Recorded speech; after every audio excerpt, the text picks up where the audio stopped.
Abandoned wife bought her dream house. Her cheating husband begged for forgiveness.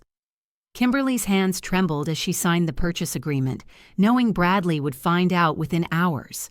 18 years of marriage, and she was buying her dream house with money he didn't know she had. Her phone buzzed, a text from Brittany's number using Bradley's phone. "Kim, we need to talk." She set the phone face down and smiled at Amelia. "When can I get the keys?" The house that would change everything was finally hers.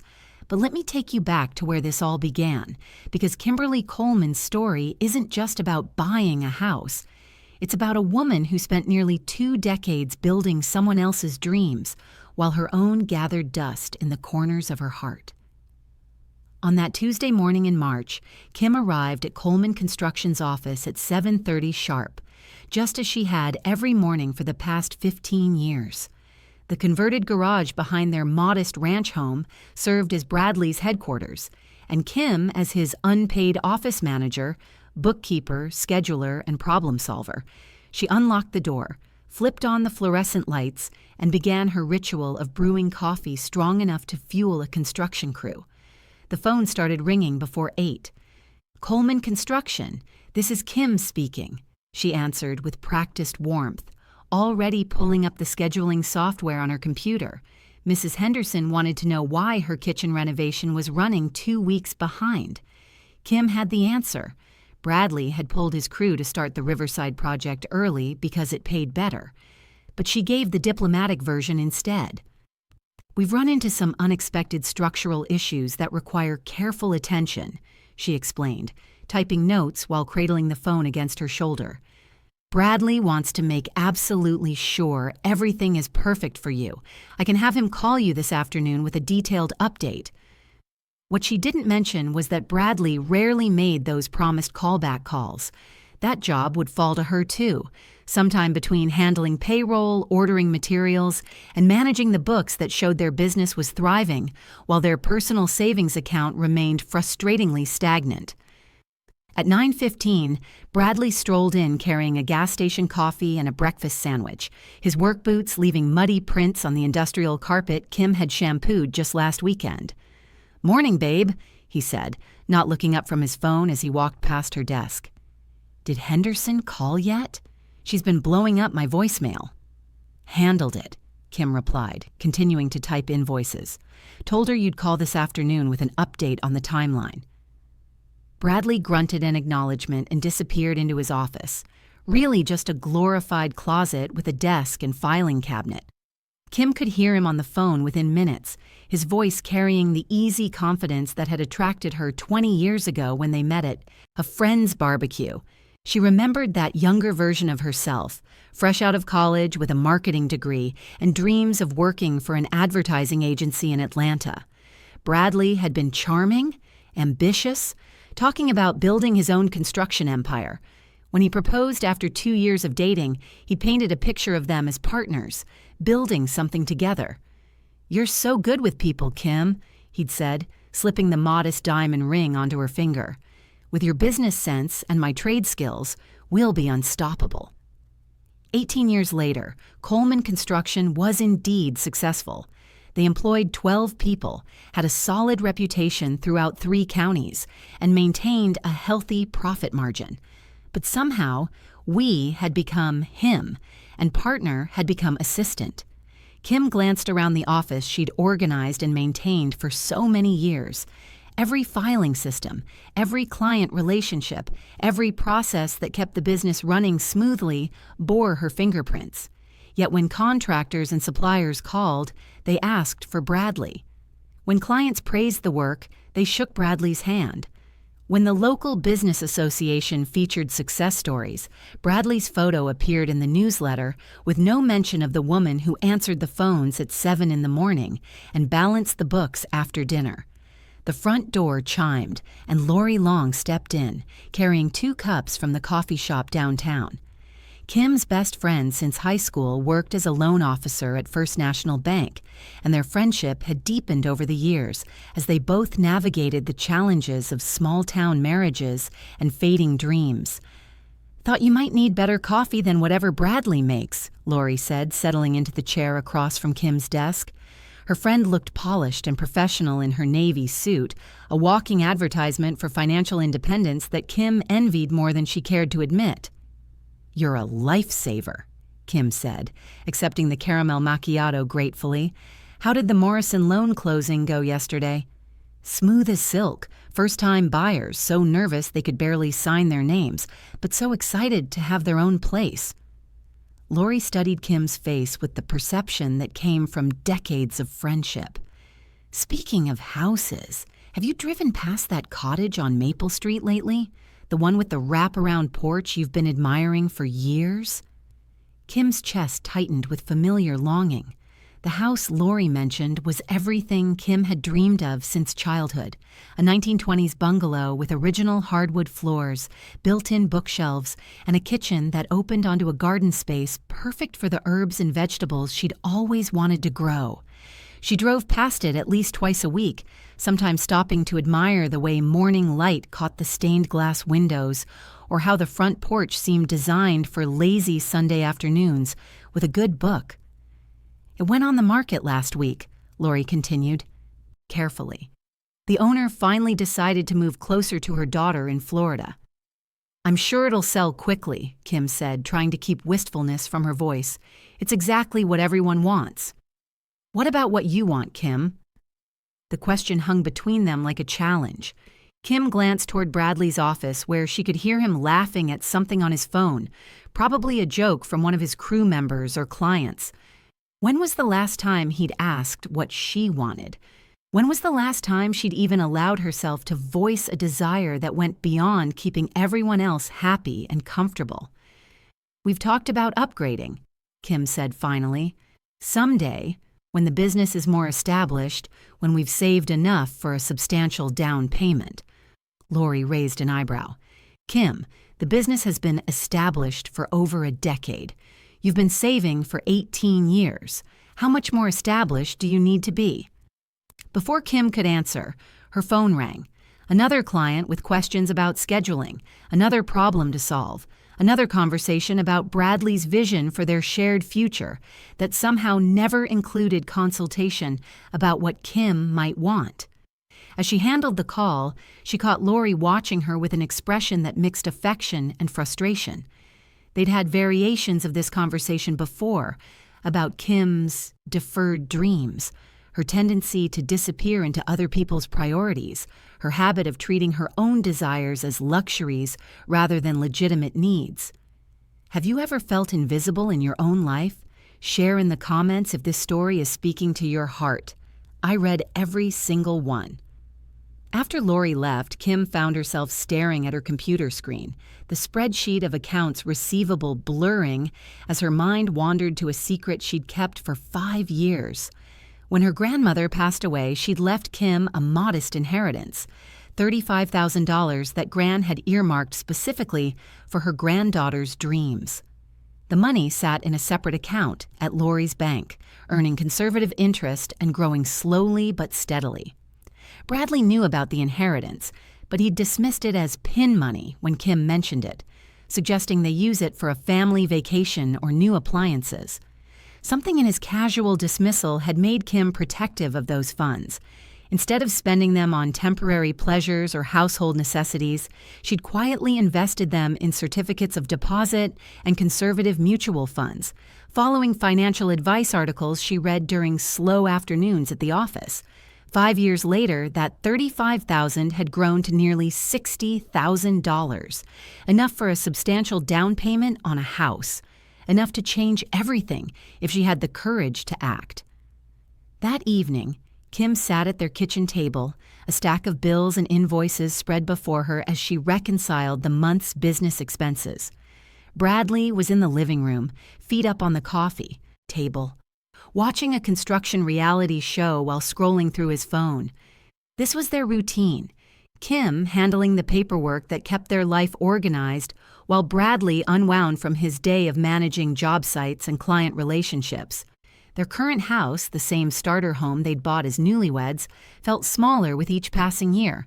The cramped kitchen made meal preparation a constant game of Tetris. The single bathroom meant morning schedules required military precision.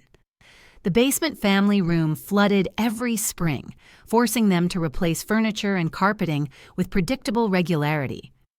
"We should really think about updating the kitchen," Kim said, not looking up from the invoices. "The cabinets are starting to sag and that dishwasher is on its last legs." Bradley replied, his attention clearly elsewhere. "Or maybe it's time to look at something bigger. We could get a much nicer place now that the business is doing so well." This time, Bradley looked up, his expression mildly annoyed at being interrupted. "Kim, we've talked about this.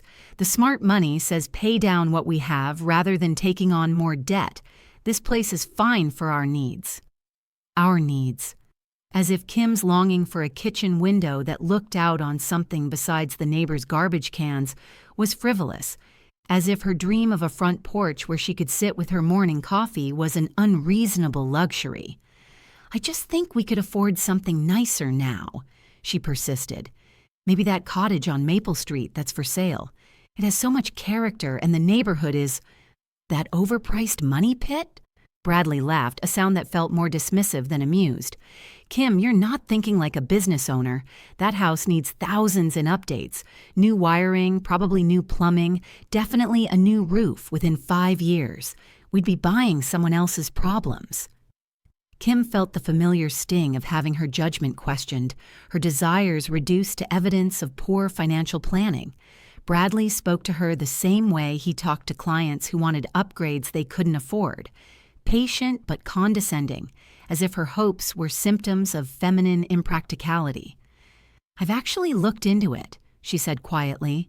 "The inspection report is available online, and most of the major systems were updated 3 years ago. The roof is slate. It'll last another 50 years, and the price is reasonable for the neighborhood." Bradley's phone buzzed, and his attention shifted immediately. "Sure, babe," he said, already reading whatever message had arrived. "We'll talk about it later." Later never came. It never did when the topic was something Kim wanted rather than something Bradley needed. They'd been having the same conversation for 5 years, with Bradley finding new reasons why later wasn't the right time, why their current situation was perfectly adequate, why Kim's vision of their future was impractical or premature. Lying in bed that night, Kim stared at the ceiling and listened to Bradley's steady breathing beside her. When had she started feeling like a tenant in her own life, staying because the rent was cheap but never quite comfortable enough to call it home? She thought about Lori's question, "What about what you want, Kim?" The answer formed in her mind with startling clarity. She wanted the cottage on Maple Street. She wanted a kitchen where she could cook without bumping into appliances from the 1990s. She wanted a garden where she could grow herbs and tomatoes. She wanted bookcases built into the living room walls and a front porch swing where she could read on Sunday mornings. She wanted to stop asking permission for dreams that were well within their means, stop apologizing for desires that made perfect financial sense, stop waiting for Bradley to value what she valued. Most of all, she wanted to remember what it felt like to matter in her own life. The next morning brought a phone call that would change everything, though Kim couldn't have known it at the time. She was organizing the day's schedule when Bradley's phone rang in his office. Nothing unusual about that. Contractors and clients called constantly. But something in the way Bradley's voice dropped to a whisper, the way his office door clicked shut, made Kim pause in her typing. 20 minutes later, he emerged with keys in hand and announced he needed to check on the Henderson job site. Again, nothing unusual. Job sites required constant supervision, and Bradley prided himself on hands-on management. But he avoided Kim's eyes as he spoke, and his usual goodbye kiss landed somewhere near her ear instead of her lips. Kim told herself she was imagining things. Marriage required trust, and she'd never been the jealous type. Bradley worked with attractive female clients occasionally, successful women renovating kitchens or updating bathrooms, and she'd never felt threatened by professional relationships. But throughout the morning, she found herself replaying the conversation she'd overheard through his office door. The tone had been different, softer, more intimate than any voice he used with subcontractors or suppliers. When Lori stopped by at lunch with sandwiches from the deli, Kim mentioned her vague unease. "Has Bradley seemed different to you lately?" she asked, unwrapping her turkey and Swiss. "Different how?" "I don't know. Distracted, maybe? More secretive about work calls?" Lori chewed thoughtfully, studying Kim's face with the careful attention of someone who dealt with people's financial secrets all day. "What's your gut telling you?" Kim's gut was telling her that 18 years of marriage had taught her to recognize when Bradley was hiding something. His tells were subtle but consistent. The way he cleared his throat before deflecting questions, the way he cleaned his truck more frequently when he was trying to impress someone, the way he suddenly developed strong opinions about restaurants and activities he'd never cared about before. But acknowledging those instincts felt like admitting defeat, like confessing that the partnership she'd spent 2 decades building might be more fragile than she'd believed. "I'm probably overthinking it," Kim said finally. "You know how I get when I'm worried about money or the business." Lori nodded, but her expression suggested she wasn't entirely convinced by Kim's explanation. As a bank officer, she'd seen too many women who explained away red flags until the evidence became impossible to ignore. That afternoon, Kim made a decision that surprised her with its boldness. Instead of staying at the office to handle paperwork, she drove to Maple Street and parked across from the cottage that had captured her imagination for so many years. The "for sale" sign stood like a promise in the front yard. The late afternoon sun illuminated the wraparound porch and highlighted the mature oak trees that would provide perfect summer shade. Kim could almost picture herself there. Morning coffee on the porch swing, evening hours in the garden, Sunday afternoons curled up in the window seat she'd noticed in the living room. For the first time in years, she allowed herself to want something completely, without qualification or apology. She wanted this house with an intensity that felt almost physical, a longing so deep it took her breath away. She pulled out her phone and, before she could second-guess herself, called the number on the real estate sign. "This is Amelia Sanders with Riverside Realty," came the warm, professional voice on the other end. "Hi," Kim said, her heart pounding with the audacity of what she was about to say. "I'm calling about the cottage on Maple Street. I'd like to schedule a showing." Chapter 2. The meeting with Amelia Sanders was scheduled for Thursday afternoon. Kim told Bradley she had errands to run, not exactly a lie, since viewing the house felt like the most important errand of her life. She changed from her usual office attire into a flowing sundress that made her feel more like the woman she wanted to be rather than the efficient assistant everyone expected. Amelia was waiting on the front porch when Kim arrived, a striking woman in her 50s with silver-streaked hair and the kind of confidence that came from years of helping people navigate major life decisions. Her handshake was firm, her smile genuine, and something in her eyes suggested she understood that house hunting was about much more than square footage and property taxes. "You must be Kim," Amelia said, producing a lockbox key with practiced efficiency. "I have to say, you have excellent taste. This house has been loved by the same family for 40 years, and it shows." The moment Kim stepped through the front door, she knew she was home. The original hardwood floors gleamed with decades of careful maintenance. Built-in bookcases flanked a stone fireplace that dominated the living room. Afternoon sunlight streamed through stained glass windows, casting rainbow patterns on the walls. "The kitchen was updated about 5 years ago," Amelia explained, leading Kim toward the back of the house. "The owners wanted to maintain the vintage charm while adding modern functionality." Kim stood in the doorway and felt tears prick her eyes.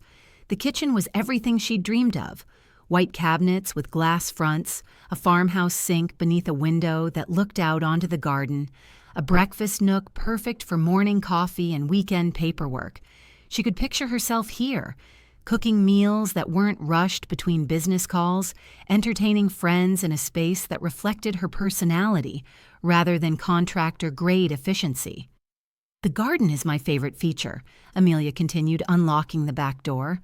The previous owner was quite the gardener, raised beds for vegetables, established herb gardens, and that greenhouse in the corner is perfect for starting seedlings. They stepped onto a stone patio surrounded by the kind of landscaping Kim had only admired in magazines. Lavender bushes bordered the walkway, their purple spikes releasing fragrance with every breeze. Climbing roses covered a wooden arbor that led to the vegetable garden. The greenhouse, though small, looked like a fairy tale cottage where she could nurture plants through the winter months. "This is incredible," Kim whispered, running her fingers along the herbs that lined the patio edge.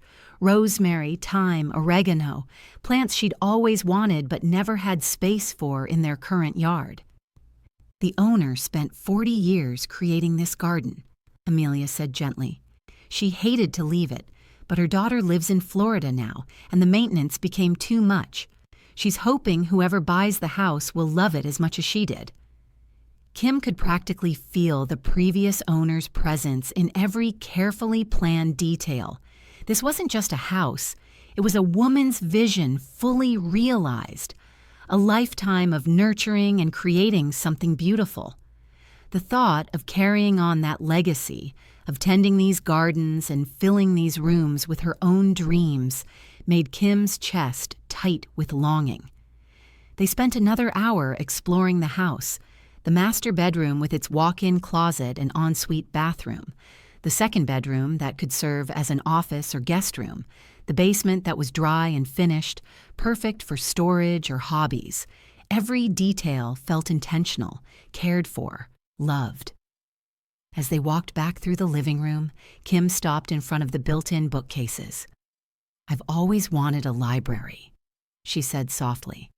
"A place where I could display all the books I've collected over the years instead of keeping them in boxes." "What kind of books do you collect?" Amelia asked, genuine interest in her voice. "Everything, really. Fiction, biographies, gardening guides, business books. I studied marketing in college, and I've always been interested in how businesses grow and change." Kim paused, realizing she hadn't talked about her educational background in years. "I used to think I'd work for an advertising agency, maybe start my own consulting firm someday." "Used to think?" Amelia's tone was carefully neutral, but Kim caught the implication. "Life has a way of changing your plans," Kim said, though the words felt hollow even to her own ears. They returned to the front porch, where Amelia locked the door and turned to face Kim directly. "What did you think? Does it feel like home?" The question was simple, but Kim heard layers of meaning beneath it. When was the last time someone had asked what felt right to her? When was the last time her comfort, her happiness, her sense of belonging had been the primary consideration in any decision? "It feels perfect," Kim admitted, "but I'm not sure perfect is practical." "Why not?" The question caught Kim off guard. Why shouldn't she have something perfect? Why had she spent so many years accepting good enough and practical and maybe someday? "I'm married," she said finally, as if that explained everything. "I gathered that from the ring," Amelia replied with a gentle smile. "Will your husband be viewing the house as well?" Kim felt heat rise in her cheeks. She hadn't told Bradley about the showing, hadn't even mentioned her serious interest in the property. How could she explain that she'd reached a point where asking his permission felt more limiting than empowering? "He's very busy with work," she said carefully. "I handle most of our real estate research." Amelia nodded, but something in her expression suggested she'd heard similar explanations before. "Well, if you decide you're interested, the sellers are motivated. They've already purchased their Florida condo, so they're hoping for a quick sale." On the drive home, Kim's mind raced with possibilities and obstacles. The asking price was within range if she used her inheritance as a down payment. Her income from the construction business, combined with Bradley's, would easily qualify them for a mortgage. From a purely financial perspective, the purchase made perfect sense. But marriage wasn't just about financial sense. It was about shared decisions, mutual agreement, building a future together. Wasn't it? She thought about the 18 years she'd spent building Bradley's construction business, managing his schedule, solving his problems, supporting his vision of success. How many of those decisions had truly been mutual? How many times had she agreed to his priorities while her own dreams waited patiently in the background? That evening, Kim decided to approach the subject directly. She prepared Bradley's favorite dinner, grilled chicken with roasted vegetables, and opened a bottle of wine she'd been saving for a special occasion. If buying their dream house wasn't special enough, what was? "This is nice," Bradley said, settling into his chair with obvious appreciation. "What's the occasion?"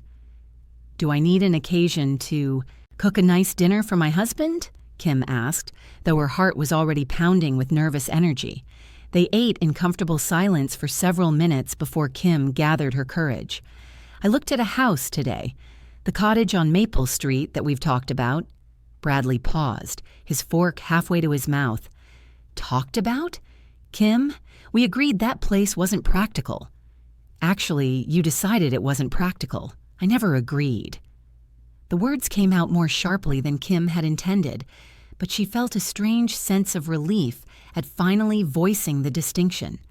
How many times had Bradley's decisions been reframed as their mutual agreements? "Okay," Bradley said carefully, setting down his fork. "Tell me about it." For the next 10 minutes, Kim described every detail of the house with the enthusiasm of someone sharing a treasured secret. She told him about the kitchen that would make entertaining a joy, the garden where they could grow their own vegetables, the office space where she could finally organize all their business files properly. Bradley listened without interruption, but his expression grew increasingly skeptical as she spoke. "It sounds lovely, Kim, but you're talking about a major financial commitment. We'd need inspections, appraisals, mortgage applications, and moving is expensive. Closing costs, realtor fees, new furniture for a bigger space." "I've already researched all of that," Kim said, pulling out the folder she'd prepared. "The house had a recent inspection that's available to potential buyers. Most of the major systems were updated within the last 5 years, and we have the money for a substantial down payment." "What money?" Kim took a deep breath. "My inheritance from Gran. It's grown to almost $60,000 over the past 5 years. Bradley stared at her as if she'd announced she was joining the circus. "Kim, that money was supposed to be for emergencies." "What if this is an emergency?" The words tumbled out before she could stop them. What if staying in a house that feels too small for our lives is its own kind of emergency? "That's ridiculous. This house is fine. It's affordable, it's paid for, and it meets our needs perfectly." There was that phrase again, our needs, as if Kim's longing for space and beauty and a garden where she could create something lasting was somehow separate from their shared life. "Maybe it meets your needs," Kim said quietly, "but I feel like I'm suffocating here." The admission hung between them like a challenge. Bradley set down his wine glass and leaned back in his chair, studying his wife as if seeing her for the first time in years. "Kim, I think you're having some kind of midlife crisis. You're romanticizing a house that would stretch our budget and complicate our lives. We have a good thing here. Why would we want to mess with that?" A good thing. 18 years of marriage reduced to a good thing, as if their relationship was a reliable appliance that shouldn't be upgraded unless it broke completely. Kim felt something shift inside her chest, a loosening of bonds she hadn't even realized were constraining her breathing. "Maybe I am having a midlife crisis," she said. "Maybe I should have had one years ago." Bradley's phone buzzed against the table. Without thinking, he reached for it, his attention already shifting away from their conversation. The gesture felt like a slap, their first real discussion about Kim's dreams in years, and he couldn't even maintain focus long enough to see it through. "Sorry, babe," he muttered, reading whatever message had arrived. "Work stuff." But Kim was close enough to see the screen, and the message wasn't from any contractor or client she recognized. It was from someone called B, and it read, "Missing you, can't wait for tomorrow." Time seemed to stop. Kim felt the room tilt around her as the implications of those 7 words rearranged everything she thought she knew about her marriage. "Who's B?" she asked, her voice surprisingly steady. Bradley's head snapped up, guilt written across his features in letters so large that Kim wondered how she'd missed the signs for so long. It's just work stuff, Kim. You know how these guys text. Missing you? Can't wait for tomorrow?" Kim repeated the words carefully, watching Bradley's face cycle through denial, panic, and resignation. "What kind of work stuff sounds like that, Bradley?" The silence stretched between them like a chasm opening in their dining room floor. Bradley's mouth opened and closed several times before any sound emerged. "Kim, I can explain." "Then explain." He ran his hands through his hair, a gesture she recognized from years of watching him navigate difficult client conversations. But this time, she was the client he was trying to manage. "It's not what you think," he began, the classic opening of every affair confession in history. "What I think," Kim said, surprised by the steel in her own voice, "is that you're having an affair. What I think is that while I've been managing your business and cooking your dinners and asking your permission to buy a house with my own inheritance money, you've been texting someone named B about how much you miss them." "Her name is Brittany," Bradley said quietly, as if honesty about the name would somehow minimize the betrayal. Kim felt the words hit her like physical blows. Brittany. A real person with a real name, someone Bradley missed, someone he made plans with while sitting across the dinner table from his wife. Brittany who? Brittany Fields. She's a client. The kitchen renovation on Riverside Drive. Kim knew the project. She'd handled the scheduling, ordered the materials, taken Brittany's calls when she had questions about timelines and finishes. She'd been professional and helpful to the woman who was sleeping with her husband. How long? The question came out as a whisper. Bradley's silence told her everything she needed to know. This wasn't a recent development, wasn't a momentary lapse in judgment. This was an established relationship, complete with missing and planning and enough intimacy that Brittany felt comfortable sending romantic messages to Kim's husband during dinner with his wife. 6 months, he finally admitted. 6 months. Half a year of lies and deception while Kim managed his business and cooked his meals and slept beside him every night, never suspecting that her husband was building a secret life with another woman. "I want you to leave," Kim said, standing up from the table with a composure that surprised them both. "Kim, please, let's talk about this. It doesn't mean anything. It means everything." The words came from some deep, clear place inside her that had been waiting years to speak. "It means you've been lying to me for 6 months. It means while I was asking your permission to spend my own inheritance on a house, you were spending our marriage on someone else. Where am I supposed to go?" The question revealed so much about how Bradley viewed their relationship. Even in the moment of being caught in an affair, his primary concern was his own comfort and convenience. "I don't care," Kim said, and realized she meant it completely. "Go to Brittany's, go to your mother's, go to a hotel, but you're not sleeping in this house tonight. Kim, you're upset. You're not thinking clearly." "I'm thinking more clearly than I have in years."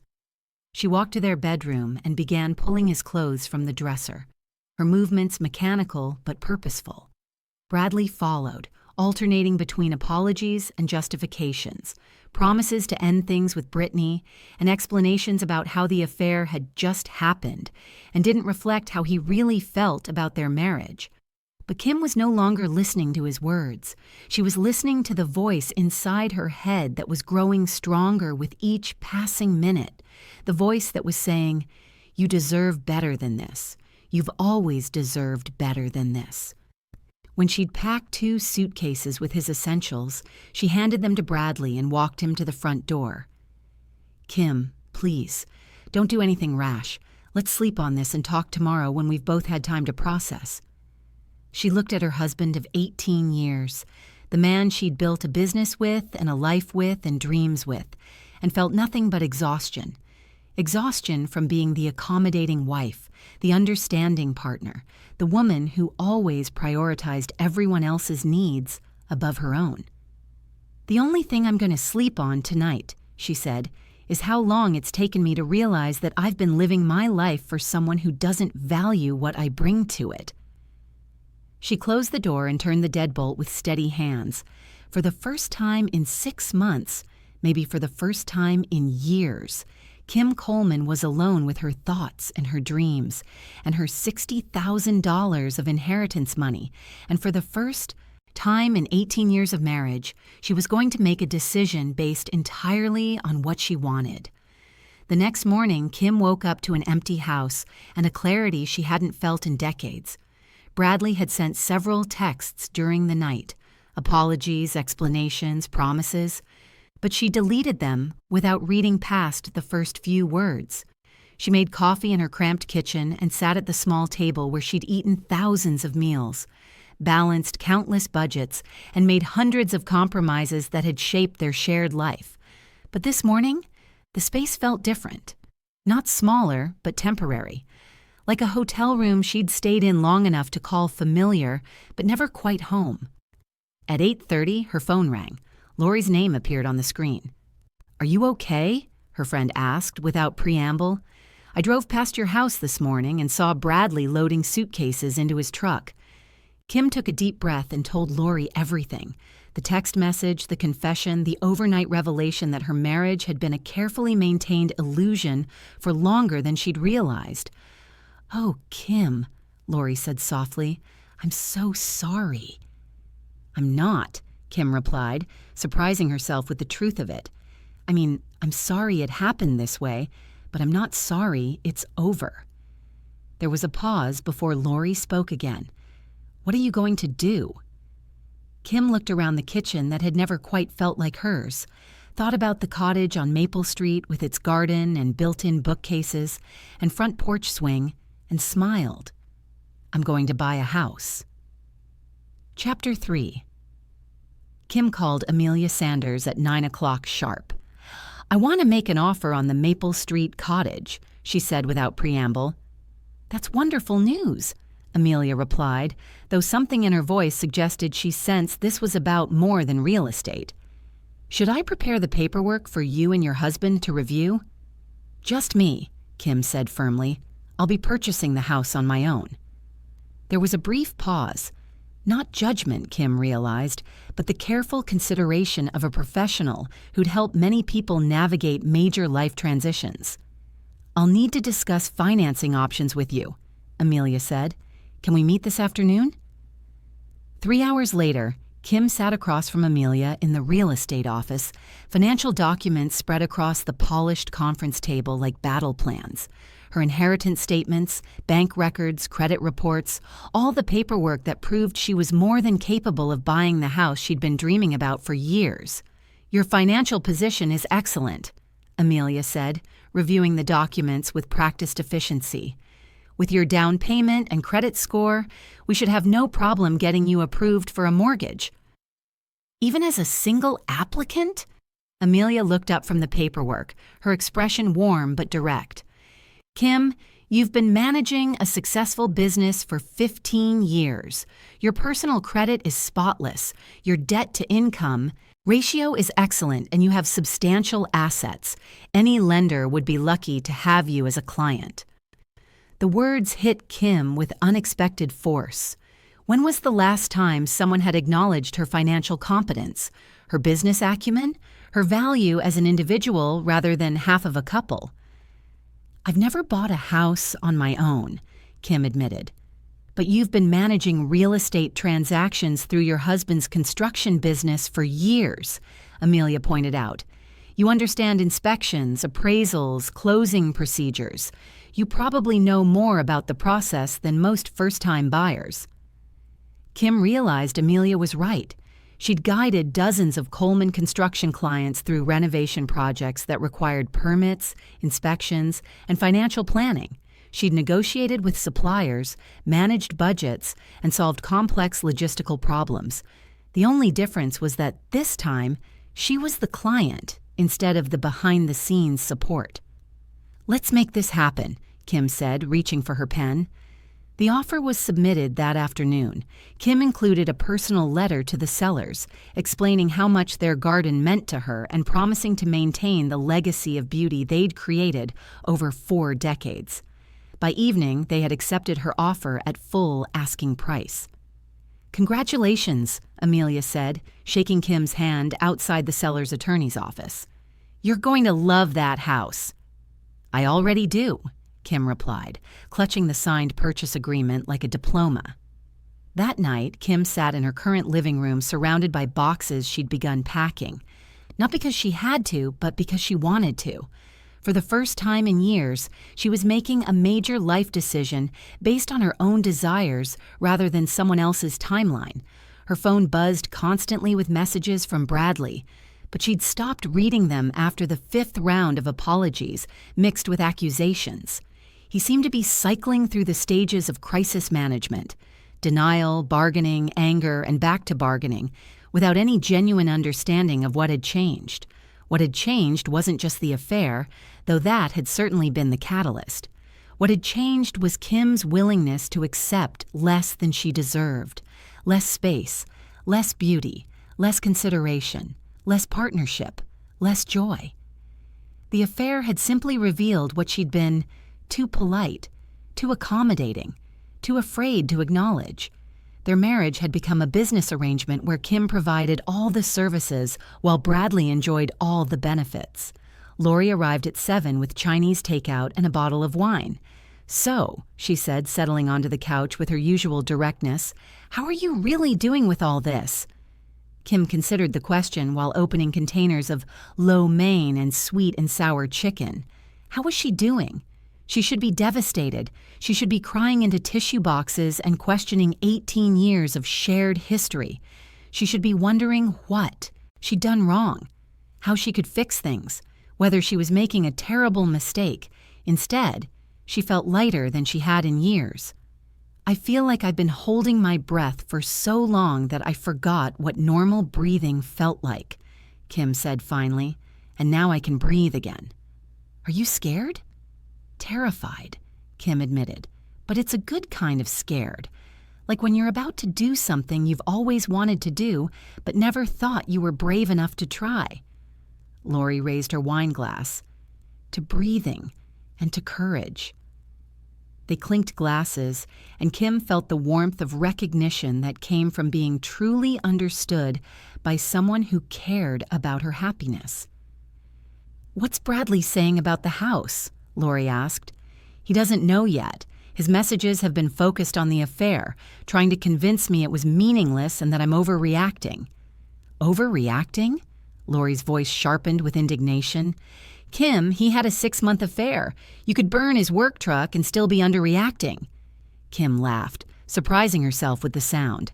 "I'm not interested in burning anything down. I'm interested in building something up." The next morning brought the first real test of Kim's newfound independence. Bradley appeared at the construction office at 7:30, looking haggard and desperate, carrying coffee and pastries like peace offerings. "Kim, we need to talk," he said, settling into the chair across from her desk as if nothing had changed. "We talked 2 nights ago," Kim replied, not looking up from her computer. "You talked about how your affair was meaningless, and I talked about how that makes it worse, not better." "I ended things with her," Bradley said. "Called her last night and told her it was over. It never should have started in the first place." Kim finally looked at him directly. "You ended it because you got caught, Bradley, not because you realized it was wrong. Does that matter? The important thing is that it's over, and we can work on our marriage." The question revealed so much about how differently they viewed the situation. To Bradley, the affair was a problem to be solved, a crisis to be managed. To Kim, it was a symptom of something much deeper: years of being taken for granted, dismissed, reduced to a supporting role in her own life. "I'm buying the house on Maple Street," she said quietly. Bradley stared at her as if she'd announced she was moving to Mars. Kim, you can't be serious.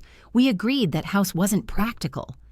No, you decided it wasn't practical. I never agreed. You can't just make a major financial decision without consulting me. We're married.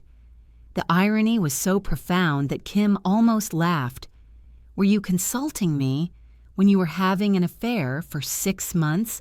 Were you thinking about our marriage when you were texting Brittany about missing her? That's different. You're right. It is different. What you did could have destroyed our credit, our reputation, our business if clients found out. What I'm doing is buying a house with my own money that will appreciate in value and improve our quality of life. Your own money? Kim, we're married. There is no your money and my money. Kim felt her jaw clench. Really? Then why didn't I know about the credit card you opened in my name to pay for your dates with Brittany? Bradley's face went white. How did you... I may have been naive about your affair, but I'm not stupid about finances. I pulled our credit reports yesterday. $7,000 charged to a card I never applied for, never signed for, never used. Restaurants, hotels, jewelry, all for your girlfriend. The silence stretched between them like a canyon.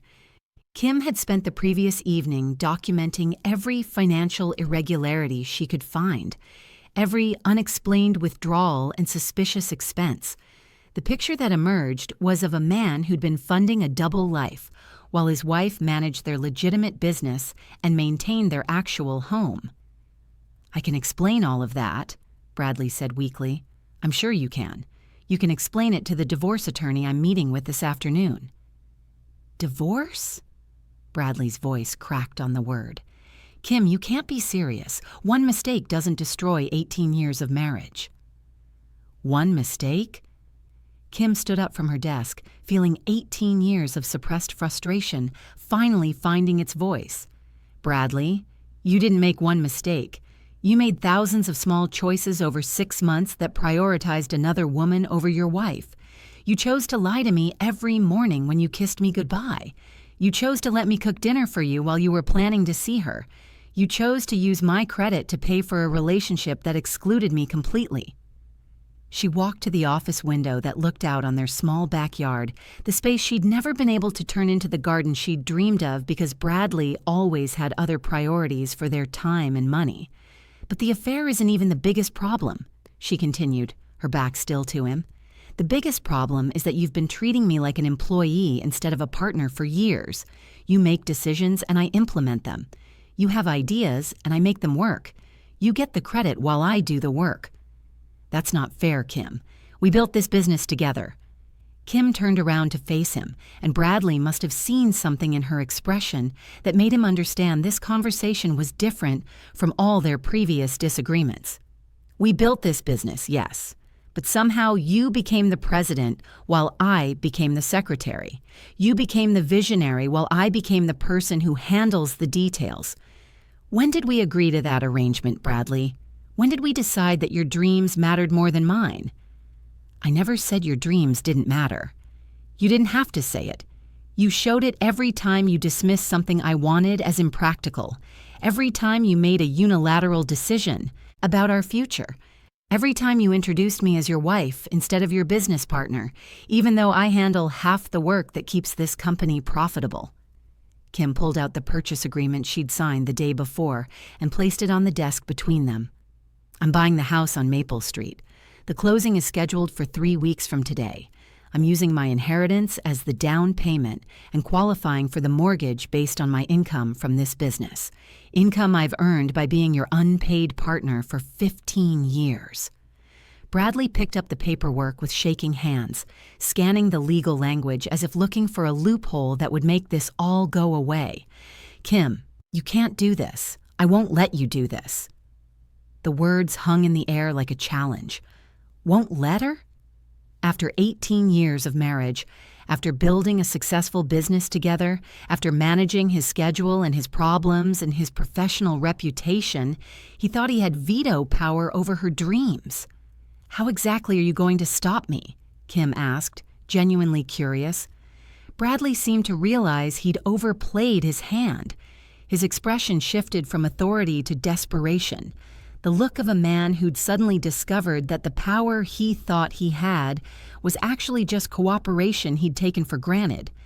"Kim, please, let's work this out. Go to counseling, take a vacation, whatever you need.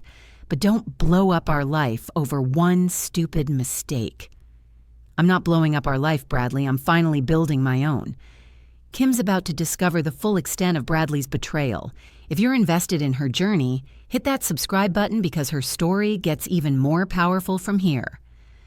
The doorbell chimed, and Maya Patel from First National Bank walked in, carrying a leather portfolio and wearing the kind of confident professional attire that Kim remembered from her own pre-marriage career days. "Mrs. Coleman, I'm Maya Patel from the mortgage department. We have an appointment to review your loan application." Kim felt a surge of pride at being addressed as an individual borrower rather than half of a couple. "Yes, thank you for coming to the office. I appreciate your flexibility." Maya glanced between Kim and Bradley, clearly sensing tension but maintaining professional composure. "Should we reschedule for a time when you can both be present?" "No," Kim said firmly. "Mr. Coleman won't be part of this transaction. I'm purchasing the property independently." Bradley's face cycled through several emotions: surprise, anger, humiliation, before settling on something Kim had rarely seen from him: uncertainty. "Kim, we should discuss this privately before you make any commitments," he said, his voice carrying the tone he usually reserved for clients who were making expensive mistakes. "We've been discussing our future privately for 18 years, Kim replied. "It's time I made some decisions publicly." Maya set her portfolio on the conference table Kim used for client meetings and began arranging documents with efficient professionalism. "I've reviewed your application and supporting documents, Mrs. Coleman. Your credit score is excellent, your employment history is stable, and your debt-to-income ratio easily meets our lending criteria." Each word felt like validation Kim hadn't realized she needed. For so many years, her financial identity had been subsumed into their joint accounts and shared credit. She'd forgotten what it felt like to be evaluated on her own merits, to be seen as an individual with her own economic value. "The property appraisal came in exactly at your offer price," Maya continued, "and the inspection report shows the house is in excellent condition. I'm prepared to offer you a 30-year fixed-rate mortgage at our current preferred rate." Kim signed document after document, each signature feeling like a small act of revolution. She was buying a house on her own, with her own money, her own credit, her own vision of what home should look like. Bradley watched the process with growing agitation, occasionally attempting to interject questions about interest rates and closing costs that Maya politely redirected to Kim as the actual borrower. When the paperwork was complete, Maya shook Kim's hand with genuine warmth. "Congratulations, Mrs. Coleman. You should be very proud. It takes courage to make a change like this." After Maya left, Kim and Bradley sat in silence for several long minutes. The construction office, which had been their shared workspace for 15 years, suddenly felt like foreign territory. "I can't believe you're really doing this," Bradley said finally. "I can't believe it took me this long," Kim replied. That afternoon, Kim met with the divorce attorney Lori had recommended, a woman named Jennifer Walsh, who specialized in helping clients navigate the financial complexities of ending long-term marriages. "I want to be fair," Kim explained, sitting across from Jennifer's massive oak desk, "but I also want to be protected.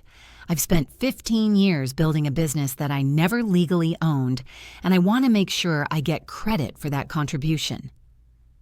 Jennifer reviewed the financial documents Kim had prepared: business records, tax returns, bank statements, and the credit card information that revealed Bradley's affair-related spending. "You have an excellent case for equitable distribution of marital assets," Jennifer said. "Your contributions to the construction business are well documented, and the credit card fraud significantly undermines his position." "Credit card fraud?" "Opening credit accounts in your name without your knowledge or consent is fraud, regardless of whether you're married to the person who did it. The fact that he used those accounts to fund an extramarital relationship makes it particularly egregious. Kim felt a mixture of vindication and sadness. Vindication that her instincts about Bradley's behavior were legally sound. Sadness that 18 years of marriage had led to a conversation about fraud and equitable distribution instead of love and partnership. "What are my realistic options?" she asked. Jennifer spread several documents across the desk like a map of Kim's possible futures. "You can seek a legal separation while you work through the financial arrangements. You can file for divorce based on adultery, which strengthens your position regarding asset division. Or you can pursue mediation if you think your husband would cooperate with fair negotiations." Kim thought about Bradley's reaction to her house purchase, his assumption that he could simply forbid her from making independent decisions, his belief that his affair was a minor mistake rather than a fundamental betrayal of their partnership. "I don't think cooperation is likely," she said. "Then we'll prepare for litigation. But Kim, can I call you Kim? I want you to know that you're in a much stronger position than many women who come to see me. You have your own income, your own assets, and clear documentation of your contributions to the marriage. You're not starting from zero." The words hit Kim with surprising emotional force. She wasn't starting from zero. She was starting from 18 years of experience managing a business, building relationships, solving problems, and creating value. The skills that had made Coleman Construction successful could make Kim Coleman successful on her own. That evening, Kim sat on her front porch, the cramped concrete stoop of the house she'd lived in for 18 years, and called the cottage on Maple Street. She was meeting Ruth Campbell, her future neighbor, for coffee the next day. Ruth had called that morning to introduce herself and welcome Kim to the neighborhood. "I've been watching that house for months," Ruth had said in her warm, grandmotherly voice, hoping someone who would appreciate it would come along. "From what Amelia tells me, you're exactly what that garden needs." As Kim sat in the fading daylight, she could picture her future front porch, the wraparound space with room for a swing and flower boxes, and the kind of comfortable seating that invited conversation. She could imagine Ruth stopping by for coffee, the two of them sharing stories while watching the garden change through the seasons. For the first time in years, Kim was looking forward to tomorrow not because of what she needed to accomplish for someone else, but because of what she wanted to experience for herself. Her phone buzzed with another message from Bradley, but she didn't check it. Whatever he needed to say could wait. Tonight was about her new house, her new neighbor, and the new life she was finally brave enough to claim. Chapter 4. The next morning brought news that shattered any remaining illusions Kim might have harbored about her marriage. She arrived at the construction office to find 3 past-due notices in the business mail, bills that should have been paid weeks, ego from accounts that showed sufficient funds just days before. Kim logged into their business banking system and felt the floor drop out from under her. Over the past month, Bradley had transferred nearly $20,000 from their operating account to a personal account she didn't have access to. The account that paid their employees, covered their insurance, and maintained their professional reputation was nearly empty. Her hands shook as she called their business banker, a man she'd worked with for over a decade. "Mrs. Coleman," Tom Henderson said, genuine concern in his voice, "I was going to call you today. You've had some unusual activity on the business account." "Unusual how?" "Large transfers to an external account, all authorized by your husband. The balance is below your minimum operating threshold. I wanted to make sure you were aware before any checks bounced." Kim closed her eyes, feeling the full weight of Bradley's betrayal settle over her like a suffocating blanket. Bad enough that he'd been having an affair. Worse that he'd been using credit cards in her name to fund it. But now he was jeopardizing the business they'd built together, the business that employed 12 people and supported dozens of families. "Tom, I need you to freeze that account immediately. No more transfers without both signatures." "I can do that, but Mrs. Coleman, you'll need to bring the account current before we can process any outstanding checks. Your payroll is scheduled to run tomorrow." Kim looked at the pile of invoices on her desk, money owed to Coleman Construction that would normally cover payroll easily. But Bradley had been managing collections lately, claiming he wanted to strengthen client relationships by handling financial conversations personally. She pulled up their accounts receivable and discovered another devastating truth. Several major invoices were overdue, not because clients weren't paying, but because Bradley hadn't been sending them. The Henderson kitchen renovation, the Riverside project, the commercial job downtown, all completed work, all uninvoiced, all representing money they needed to keep the business operating. Kim spent the next 4 hours reconstructing billing records, preparing invoices, and calling clients to apologize for the delay in their paperwork. Most were understanding. They knew Kim's organizational skills and trusted that any oversight was uncharacteristic. By noon, she'd identified nearly $40,000 in unbilled work, enough to cover payroll, pay the outstanding bills, and restore the business account to healthy levels. But it would take weeks to collect, and their employees needed to be paid tomorrow. She was contemplating an emergency business loan when Lori walked in, carrying sandwiches and wearing the expression of someone bearing difficult news. "I heard about the banking situation," Lori said carefully. "Tom Henderson is a friend of mine. He's concerned about you." "Just tell me," Kim said wearily. "Whatever else you found out, just tell me." Lori set the sandwiches aside and pulled out a manila folder. "I did some research on that external account Bradley's been transferring money to. It's a joint account at another bank." "Joint with who?" "Brittany Fields." The words hit Kim like a physical blow. Not only had Bradley been having an affair, not only had he been using her credit to fund it, but he'd been stealing from their business to set up a life with another woman. "How long has the account existed?" Kim asked, though she dreaded the answer. 4 months. And Kim, there's more. They used money from that account as a down payment on a condo, in both their names. Kim stared at the paperwork Lori had obtained through her banking connections, documentation that revealed the full scope of Bradley's deception. While Kim was asking permission to spend her inheritance on a house they'd share, Bradley was secretly buying property with his girlfriend using money stolen from their business. "He wasn't planning to end the affair," Kim said, the truth settling over her like ice water. "He was planning to end our marriage." "It looks that way," Lori said gently. "The timing suggests he's been preparing for this transition for months."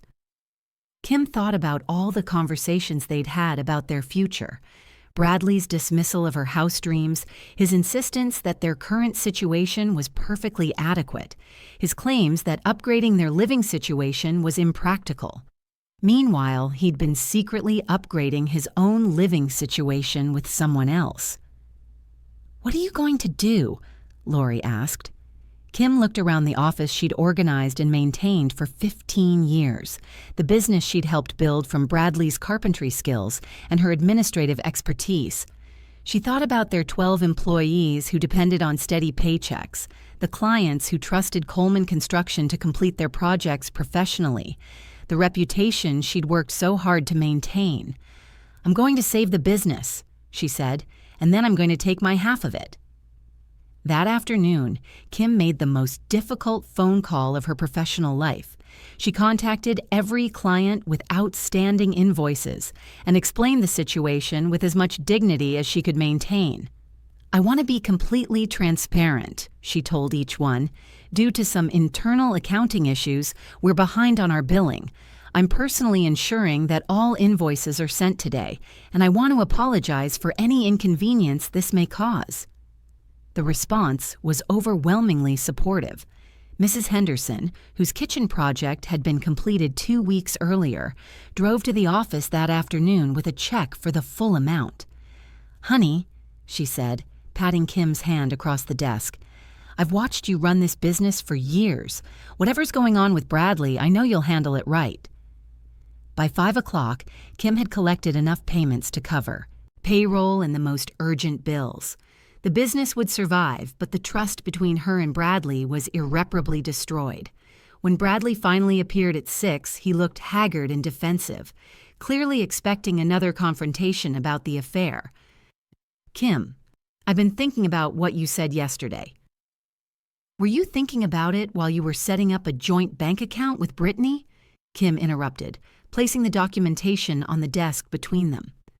Bradley's face went through the same cycle of expressions she'd seen 2 days earlier: denial, panic, and resignation. But this time, resignation came faster. "How did you find out? Does it matter? What matters is that you've been stealing from our business to build a life with another woman while convincing me that spending my own inheritance on a house was financially irresponsible." Bradley slumped into the client chair, suddenly looking older than his 42 years. "Kim, I can explain."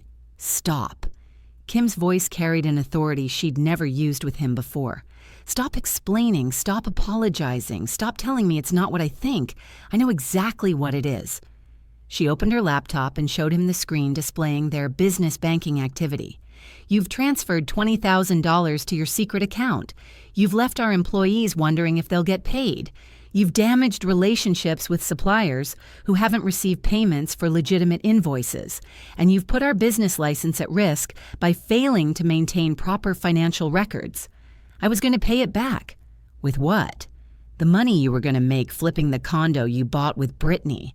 The profits from the construction jobs you were planning to steal when you left the business." Bradley's silence confirmed what Kim already suspected. He hadn't just been having an affair, he'd been planning his exit strategy, systematically positioning himself to leave their marriage with as much financial advantage as possible. "I've spoken with our attorney," Kim continued. "Embezzling from a business is a felony, even when you're married to your business partner. Opening credit accounts in someone else's name without their consent is fraud, and I have documentation of both." "Kim, you wouldn't press charges?" "Probably not if you cooperate with a fair division of assets and don't contest the divorce. But I will protect this business and the people who depend on it." She stood up and walked to the window, looking out at the small backyard she'd never been able to transform into the garden space she'd always wanted. In 3 weeks, she'd have a real garden, a real kitchen, a real home that reflected her values instead of someone else's limitations. "Here's what's going to happen," she said without turning around. "You're going to return every penny you stole from the business account. You're going to sign over your half of Coleman Construction to me as part of the divorce settlement, and you're going to move out of our house immediately so I can prepare it for sale. Kim, this business is my life's work. No, Bradley, this business is our life's work. But you forfeited your claim to it when you decided to use it as your personal bank account." She turned to face him directly, and something in her expression made him understand that this conversation was not a negotiation. "I've spent 15 years making you look good to clients, covering for your mistakes, and turning your ideas into profitable reality. I know every supplier, every subcontractor, every client relationship that keeps this company successful. I can run Coleman Construction without you. Can you run it without me?" The question hung in the air like a dare. They both knew the answer.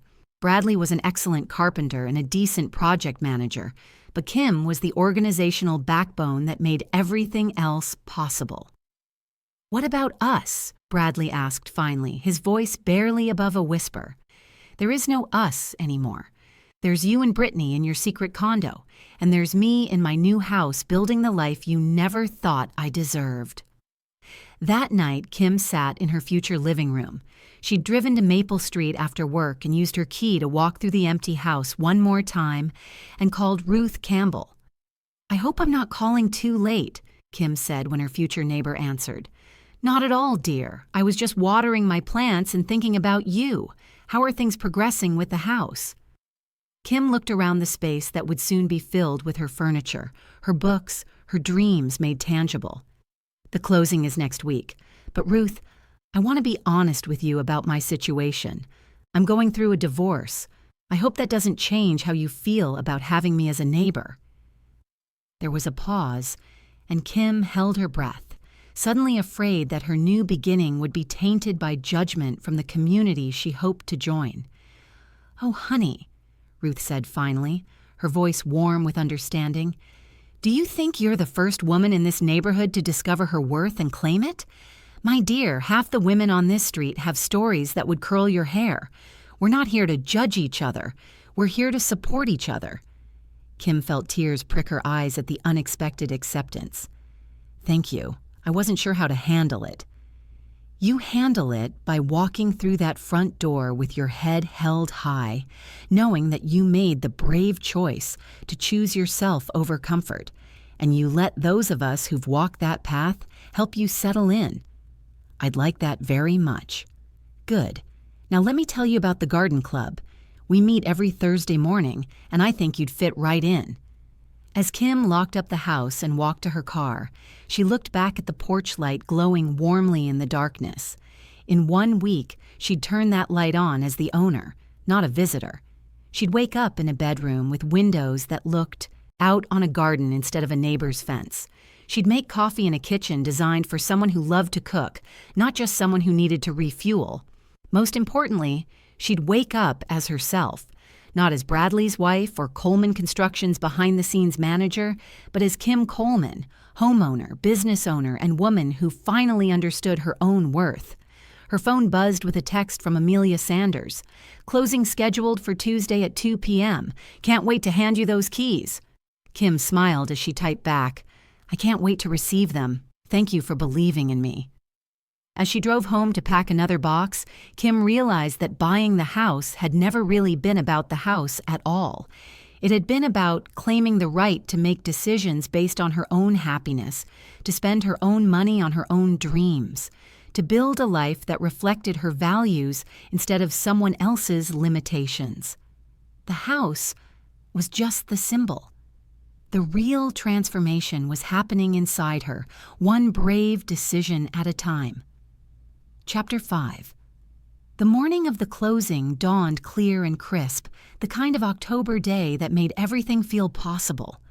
Kim woke up in her current bedroom for the last time, surrounded by boxes labeled kitchen, bedroom, and new beginning, the latter being her private joke with herself about starting over at 45.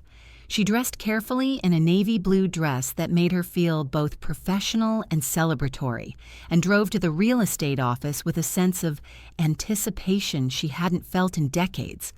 Today, she would officially become the owner of the cottage on Maple Street. Today, she would sign her name on documents that proved she had the courage to choose her own happiness. Amelia was waiting in the parking lot when Kim arrived, holding a small gift bag and wearing the kind of smile that suggested she understood the significance of this moment beyond the simple transfer of property. "Ready to become a homeowner?" Amelia asked, falling into step beside Kim as they walked toward the office. "I've been ready for years," Kim replied. "I just didn't know it." The closing took place in a conference room that smelled of leather and fresh coffee. Kim sat at one end of the polished table, flanked by Amelia and her attorney, Jennifer Walsh. Across from them sat the Sellers, an elderly couple named Margaret and Harold Winston, who had loved the cottage for 40 years and wanted to see it pass to someone who would treasure it as they had. "We're so pleased you're buying our home," Margaret said as they waited for the paperwork to be finalized.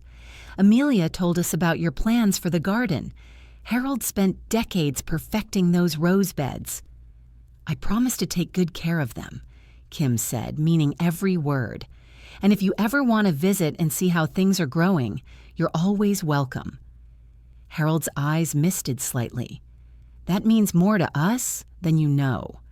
A garden isn't just plants, it's years of hope and patience and love. I'm glad it's going to someone who understands that." As Kim signed document after document, mortgage papers, insurance forms, property transfers, she felt the weight of 18 years of deferred dreams finally lifting from her shoulders. Each signature was an act of faith in herself, a declaration that she deserved beauty and space and the kind of home that reflected who she was rather than who she was expected to be. The final signature was on the deed itself, Kim Coleman, sole owner of 412 Maple Street. Not Kim and Bradley Coleman, not Mrs. Bradley Coleman, just Kim Coleman, in black ink that made her independence permanent and legal. "Congratulations," the title attorney said, sliding a manila envelope across the table. "These are your keys, your deed, and your welcome to homeownership." Kim's hands trembled slightly as she accepted the envelope. Inside were 2 sets of keys, one for the front door, one for the back, and a deed that proved she owned something beautiful entirely on her own merit. "How does it feel?" Amelia asked as they walked out of the office together. "Like breathing after holding my breath for 18 years, Kim replied. They drove separately to the cottage, Kim following Amelia's car through streets that now led to her neighborhood, past houses that were now her neighbors' homes, to the driveway that was now hers to use. The moving truck was already there, operated by a crew Kim had hired using money from her business account, money she'd earned through 15 years of making Coleman Construction successful. Her furniture, her books, her grandmother's china, and her dreams made tangible in cardboard boxes. Ruth Campbell was waiting on the front porch with a thermos of coffee and a plate of homemade cookies. "Welcome home, dear," she said, embracing Kim with the warmth of someone who understood that buying your first house alone at 45 was both an ending and a beginning. "I thought you might need sustenance while you direct the movers." As the morning progressed, Kim watched her belongings transform the empty cottage into something that looked like home. Her books filled the built-in shelves in the living room. Her grandmother's rocking chair found a perfect spot by the front window. Her kitchen utensils, the good ones she'd kept in boxes because their old kitchen had no counter space, finally had a place to be useful. But the most powerful moment came when she walked through the back door onto the stone patio and into the garden that was now hers to tend. The October air carried the scent of late-blooming roses and herbs that had been lovingly maintained for decades. The greenhouse stood ready for winter seedlings. The raised beds invited planning for next spring's vegetables. Kim knelt beside the herb garden and touched the woody stems of rosemary that would flavor countless future meals.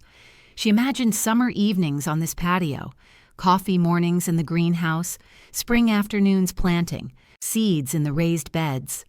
For the first time in her adult life, she was making plans based entirely on what brought her joy.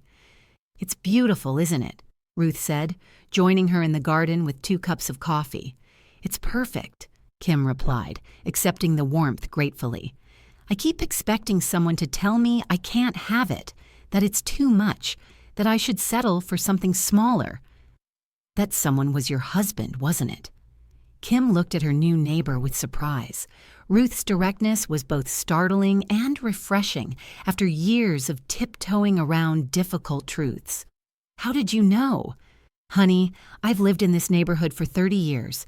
I've seen plenty of women discover their worth and claim it. It usually happens around your age, and it usually involves a man who spent years convincing them to think smaller."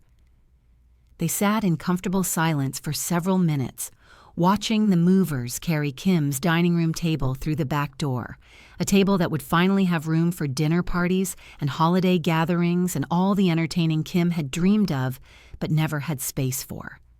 "My Harold wasn't like that," Ruth continued. "He spent 40 years encouraging me to dream bigger, take up more space, claim more of the world for myself. But I had a first husband who thought my ambitions were inconvenient. Took me until I was 38 to realize that his limitations didn't have to become mine." "What happened?" "I left, packed my 2 babies and my teaching certificate, and moved across the country to start over. Best decision I ever made. Met Harold 2 years later, and he spent the next 45 years proving that the right partner makes you more yourself, not less." Kim felt the truth of those words settle into her bones. Bradley hadn't made her more herself. He'd made her a smaller, more manageable version of herself, a version that didn't ask for too much, want too much, dream too much. "Do you think I'm doing the right thing?" Kim asked, ending an 18-year marriage over a house.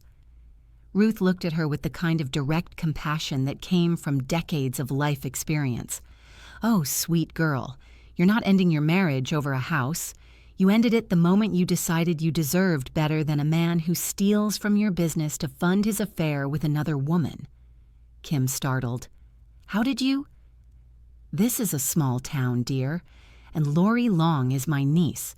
She's been worried about you for years, waiting for you to realize what everyone else could see." The revelation that Ruth was Lori's aunt, that her support network was deeper and more connected than she'd realized, made Kim feel held in a way she hadn't experienced since her grandmother's death. "She never told me you were related." "I asked her not to. I wanted you to like me for myself, not because I came with a family recommendation." Ruth smiled. "But now that you're officially my neighbor, I suppose the secret's out." At 3 o'clock, the movers finished unloading the last box. Kim tipped them generously and watched their truck disappear down Maple Street, taking with it the last physical connection to her old life. She was standing in her front yard, admiring the way her porch furniture looked against the cottage's white railings, when a familiar truck pulled into her driveway. Bradley climbed out slowly, looking around the property with the expression of someone seeing a rival's success for the first time.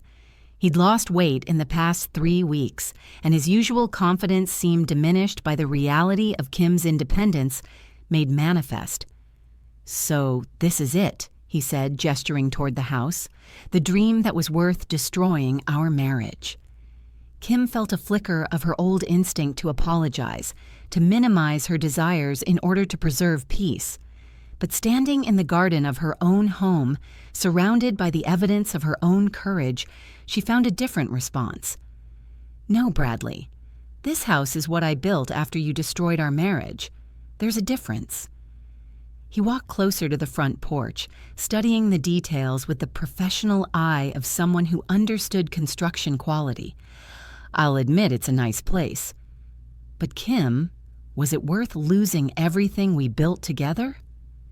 "Everything we built together?" Kim's voice carried 18 years of suppressed frustration. "Bradley, I spent 15 years building your reputation while you took credit for my work. I managed your schedule, solved your problems, and made your business successful while you told me my own dreams were impractical. That's not fair. What's not fair is discovering that while I was asking your permission to spend my own inheritance, you were stealing from our business to buy a condo with your girlfriend." Bradley's shoulders slumped in defeat. The legal proceedings had gone exactly as Jennifer Walsh had predicted. Bradley's financial crimes gave him no leverage to contest the divorce terms. He'd agreed to sign over his share of Coleman Construction, return the stolen money, and accept a minimal settlement in exchange for Kim not pressing criminal charges. "I know I made mistakes," he said quietly, "but I never thought you'd actually leave. I thought you'd fight for us." Kim studied her ex-husband's face, searching for any sign that he understood what he'd lost.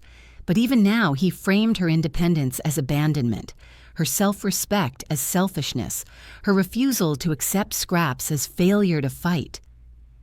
"I did fight, Bradley. I fought for 18 years to make our marriage work. I fought to build a business that supported both our dreams. I fought to create a partnership where we both mattered." She gestured toward the cottage behind her. "But I finally realized I was the only one fighting. You were just along for the ride." A car pulled up to the curb, and Brittany Fields stepped out, looking younger and more uncertain than Kim had imagined. The infamous other woman was pretty in the way of someone who hadn't yet learned that beauty without character was just decoration. "Bradley," Brittany called, clearly uncomfortable with the situation.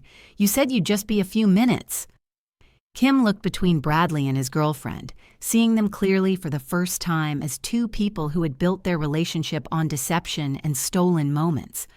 Whatever future they created together would always be shadowed by how it began. "Actually, I was just leaving," Kim said, surprising herself with how little anger she felt toward either of them. "Bradley, the divorce papers are final. The business transfer is complete, and I have a new life to start.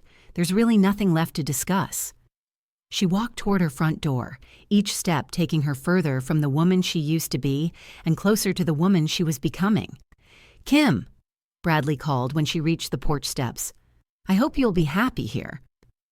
She turned back to look at him one last time. This man who had shared her bed and her dreams and her daily life for 18 years, but had never truly seen her value. "I already am," she said, and meant it completely.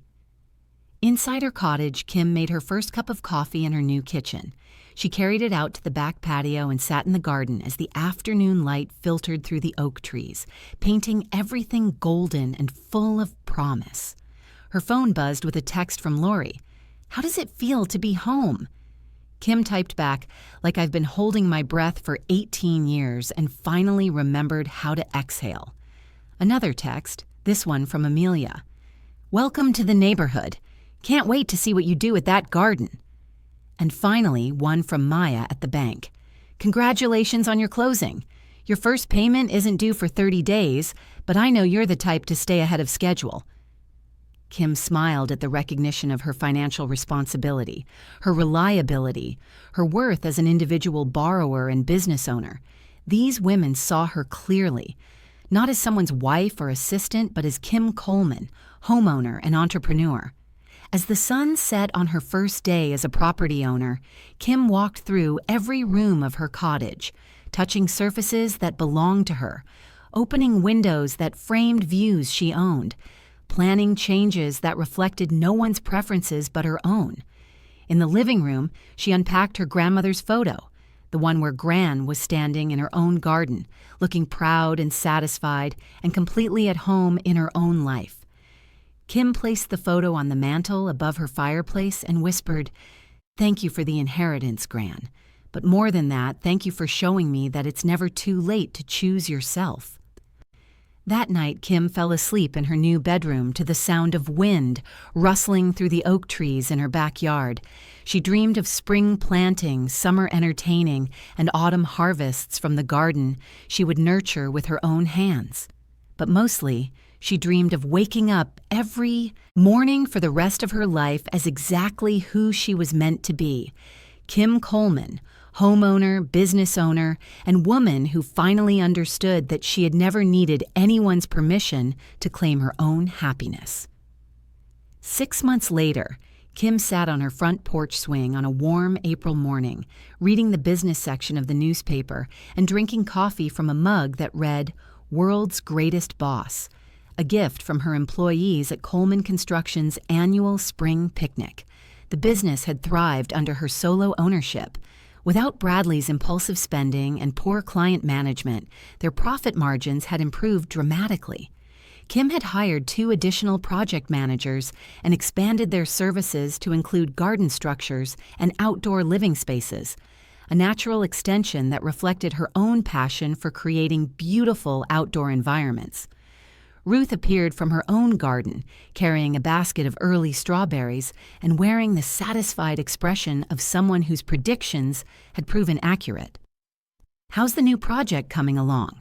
Ruth asked, settling into the wicker chair Kim had placed specifically for her neighbor's morning visits. Kim gestured toward the side yard where construction crews were building a greenhouse addition, larger than the original, with space for workshops and garden classes.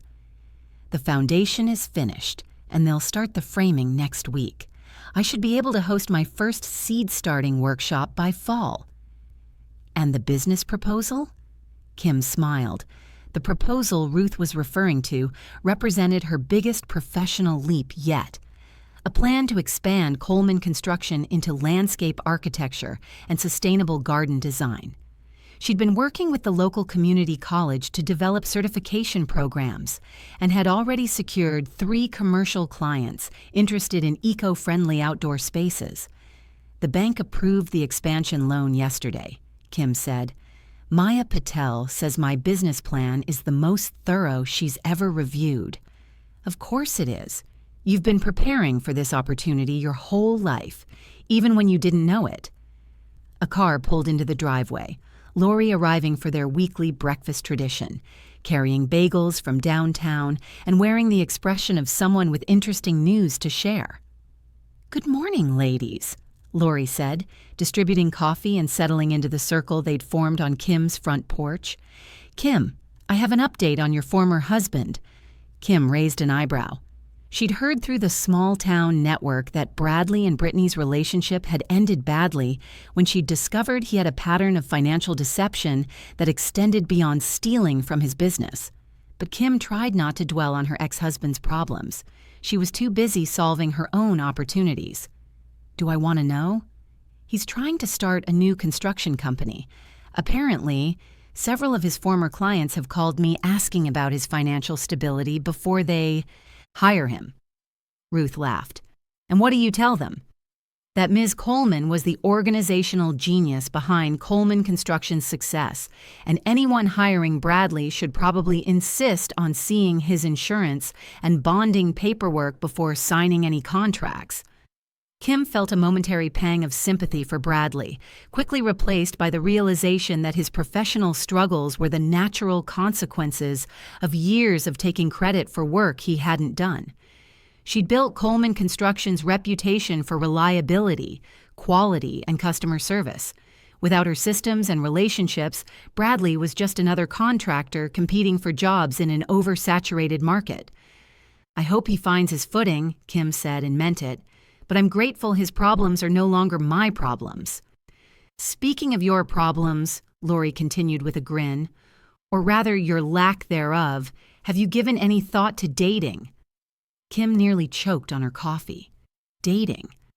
Lori, I've been divorced for 6 months. I'm just starting to figure out who I am as a single person." "I'm just saying, there are some very nice single men at the community college where you're teaching those garden classes. Professor Williams, in particular, seems quite taken with your sustainable growing methods." "Professor Williams is 70 years old and married to his 3rd wife," Kim protested. "Not Professor Williams, honey. Professor Williams' son, David, the one who teaches business management and keeps finding excuses to visit your classroom during garden workshops." Kim felt heat rise in her cheeks. She had noticed David Williams, a soft-spoken man about her age who taught entrepreneurship and had been incredibly supportive of her expansion plans. He'd offered to help her develop the curriculum for her garden design certification program, and their professional conversations had been gradually extending into personal territory. "He's just being collegial," Kim said, though she remembered the way David's eyes lit up when she explained her vision for sustainable community gardens. "Collegial men don't bring homemade soup to women who mention they're too busy with construction to cook properly," Ruth observed with the kind of knowing smile that suggested she'd been watching Kim's interactions more closely than Kim realized. "He brought soup last Tuesday, set it right there on your kitchen counter, and said he hoped you'd find time to eat something healthy between client meetings." Kim did remember the soup, butternut squash, with herbs that tasted like someone had put actual thought and care into the preparation. She'd assumed it was a thank you gesture for helping him understand garden-to-table concepts for a sustainable business course. "It was very good soup," she admitted. "I'm sure it was," Lori said. "And I'm sure David Williams didn't learn to make butternut squash soup because he was lonely. He learned because he wanted to take care of someone who's been taking care of everyone else for too long." The observation hit Kim with unexpected emotional force. When was the last time someone had tried to take care of her? When was the last time a man had noticed that she was too busy to cook and responded by bringing her something nourishing instead of complaining about what he wasn't getting? "I'm not ready," Kim said finally. "Nobody's asking you to be ready for marriage," Ruth said gently. "But maybe you could be ready for soup. Maybe you could be ready for conversation with someone who appreciates your mind instead of expecting you to manage his life." Kim's courage to choose herself over comfort changed everything. If her story moved you, please like and subscribe and share in the comments. What dream have you been putting off? Your story matters too. That afternoon, Kim was in her greenhouse transplanting seedlings when she heard a familiar voice from the garden path. "Knock, knock. I hope I'm not interrupting." She looked up to see David Williams standing at the greenhouse door, holding a covered dish and wearing the kind of uncertain smile that suggested he wasn't entirely sure of his welcome. "David, hi, come in please. I was just getting these tomato starts ready for the community garden project." He stepped into the warm, humid environment and looked around with genuine appreciation. "This is incredible, Kim. You've created a perfect growing environment in here." "It's my favorite space in the house," she admitted, wiping her hands on her gardening apron. "What brings you by?" "I wanted to drop off the curriculum outline we discussed, and—" He held up the covered dish with an expression that was part hopeful, part embarrassed. "I made too much lasagna again. I thought you might like some." Kim accepted the dish, noticing that it was still warm and smelled like Italian herbs and genuine care. "That's very thoughtful. Again, you keep bringing me food, David." "Is that inappropriate? I mean, I don't want to overstep any boundaries. I know you're building a new life, and I respect that completely." Kim studied his face. The kind, intelligent eyes, the genuine concern for her comfort, the way he stood in her greenhouse as if he belonged there without presuming that he did. "It's not inappropriate," she said carefully. "It's just new. I spent 18 years with someone who expected me to feed him. I'm still adjusting to the idea of someone wanting to feed me." David's expression softened with understanding. "For what it's worth, I think anyone who had you taking care of them and didn't appreciate it was an idiot."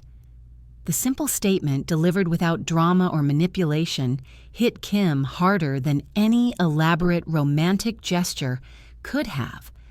This man saw her clearly, not as a potential solution to his problems, but as someone whose value had been underappreciated by someone else's limitations. "Would you like to stay for dinner?" she heard herself ask. "We could eat your lasagna in my garden, and you could tell me more about this curriculum idea." David's smile transformed his entire face. "I'd like that very much." As they sat on Kim's patio that evening, sharing homemade lasagna and discussing sustainable business practices while the sun set behind her oak trees, Kim realized that this was what partnership was supposed to feel like.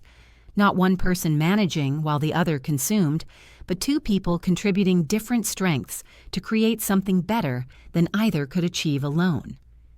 "This garden is remarkable," David said, gesturing toward the raised beds where Kim's spring vegetables were already showing strong growth.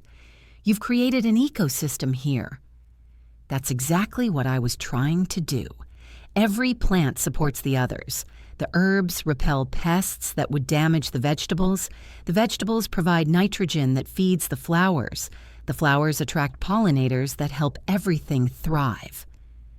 "It's like a good business model," David observed. "Every component strengthens the whole instead of competing for resources." Kim looked at this man who understood both gardens and business, who brought her food instead of expecting her to cook, who appreciated her expertise instead of feeling threatened by it, and felt a flutter of possibility she hadn't experienced in decades. "David," she said carefully, "are you asking me out? Because if you are, I should probably mention that I'm 45 years old, recently divorced, and more interested in building my business than planning anyone's meals or managing anyone's social calendar." David laughed, a warm, genuine sound that filled Kim's garden with joy. "Kim, I'm 47 years old, never married because I was too focused on my career, and the last thing I want is someone to manage my life. What I want is someone to share adventures with. Someone whose mind challenges me and whose dreams inspire me to think bigger. And you think I might be that someone? I think you're a woman who bought her dream house with her own money, built a successful business from nothing, and created this incredible garden because you wanted beauty in your life. I think you're exactly that someone." As the first stars appeared in the darkening sky, Kim felt the last pieces of her old life settle into their proper place. She was no longer Bradley's wife or the woman behind Coleman Construction's success. She was Kim Coleman, homeowner, business owner, gardener, and woman, who finally understood that the right person wouldn't try to make her smaller, but would celebrate every inch of space she claimed for herself. 6 months later, Kim stood at the altar of the small chapel downtown, wearing a simple cream dress that she'd chosen because it made her feel beautiful, not because it met anyone else's expectations.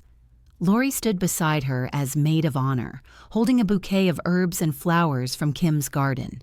Ruth Campbell sat in the front row, dabbing her eyes with a handkerchief and beaming with the pride of someone who'd watched a friend discover her own worth.